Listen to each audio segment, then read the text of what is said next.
The future of Star Wars: The Old Republic. It's been a while since we've done a video like this, so we've had a newsletter posted on the official SWTOR website that recaps and goes over what's to come for Star Wars: The Old Republic. Drop a like on this video if you want to see me post more SWTOR news related videos. In the meantime, please be sure to check out my friend Boomy, who also posts SWTOR news and does so more often than I do.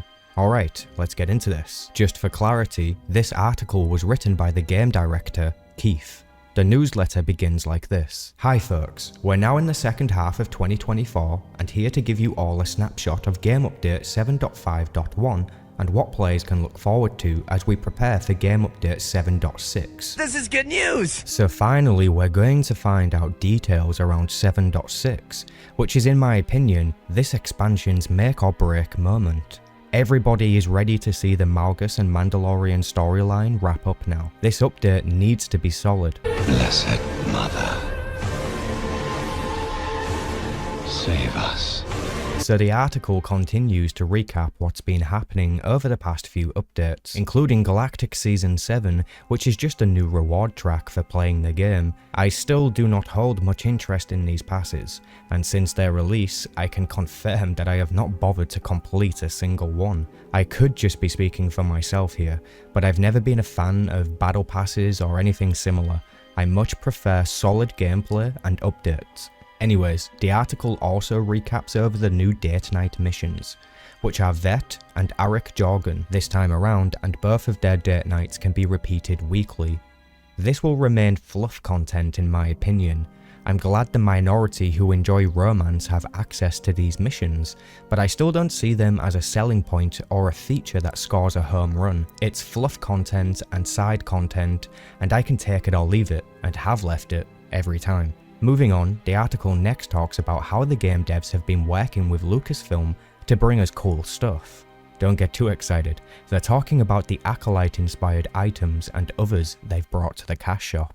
Some of these things have a good reception from the community, however they still have a serious issue with reskins that needs to be addressed. Reskinning older armor sets and charging people $20 for them is just slimy. We don't need to dig too deep into this one, most of you already know my stance on the cash shop, so before this becomes a video dedicated to criticizing that alone, we should move on. Fuck this shit, I'm out. No thanks. The next part of the article talks about Twitch drops, which is a mount that you can earn by watching people stream Star Wars: The Old Republic. However, this mount is a reskin, and for that reason I won't be wasting any of my time watching streamers for it.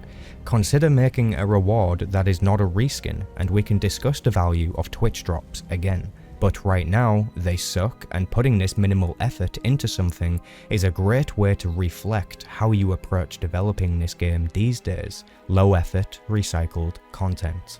Know your fucking place, trash! The very next part of this article talks about the cartel market again, which is just so dumb. Why are you bringing up the cash shop on two separate occasions? We get it, you focus your resources on making cash shop items so you can monetize the player base into oblivion and meet your internal goals for beating out the previous year in cash shop sales.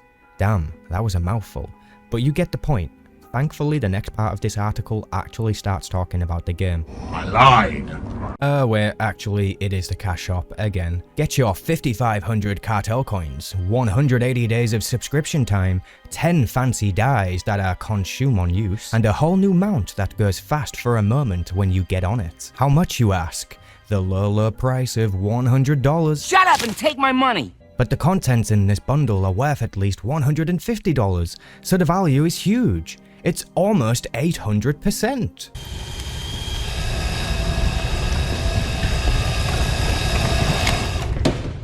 How about new? Okay, so at long last, after sifting through the romances and cash shop promotions, we can finally get to some information on 7.6. Blessed Mother, save us.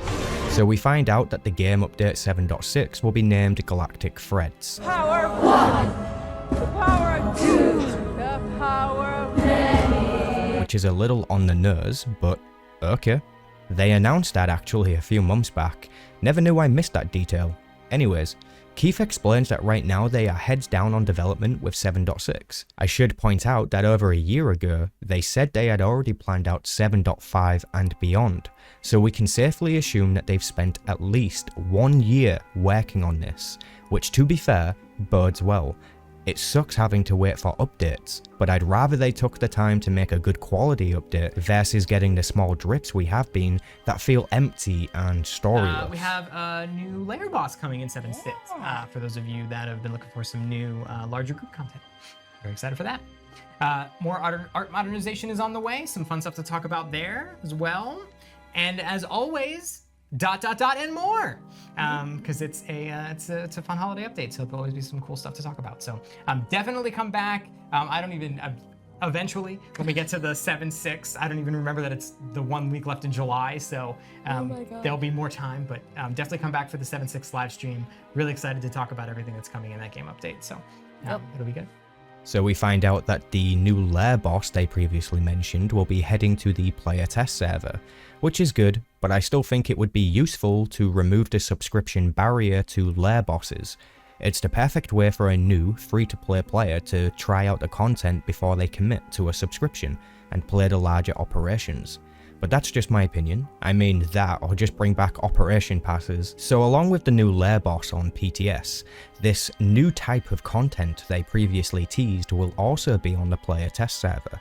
Since they are deciding to be vague, I'll be sure to get some footage of that for you when the PTS is available. So the story will continue. We're going to take you to a few some existing planets, and there's going to be an entirely new type of content waiting there for you. See what that means when we talk about it in the 7.6 live stream. PTS is gonna be wild. We don't know what they mean by new type of content, as the statement is very vague of course, but I imagine this will be related to ventures. As I said, I'll be sure to post something about this when we know more, so for now just keep your eyes on notifications for the channel. Subscribe now so you don't forget or miss out on the latest. Also, they have released official Mac support for the game, so if you play on Mac, that's kind of a big deal to you. I have no idea how many people do play this game on Mac, and I'd be interested to know, so if you do play on Mac, leave a comment. To wrap this up, Keith says the devs will be back in November with a live stream that goes over 7.6, galactic threads, probably in a lot more detail. I'll leave a link to the article in the description so you can check this out for yourself. Let me know your opinion on the future of Star Wars: The Old Republic, and as always, thank you for watching. Continue. For those of you that haven't played 7.5, I will just say you should. It's definitely the most swearing I've ever seen on the internet related to a story update. Yeah, seeing those reactions was top tier. It was amazing. So you should definitely play it. Don't have a minor nearby who is sensitive to swearing. It's what I will do. I fucking knew it! She's going for Malgus! I knew this was gonna happen! But it's actually happening!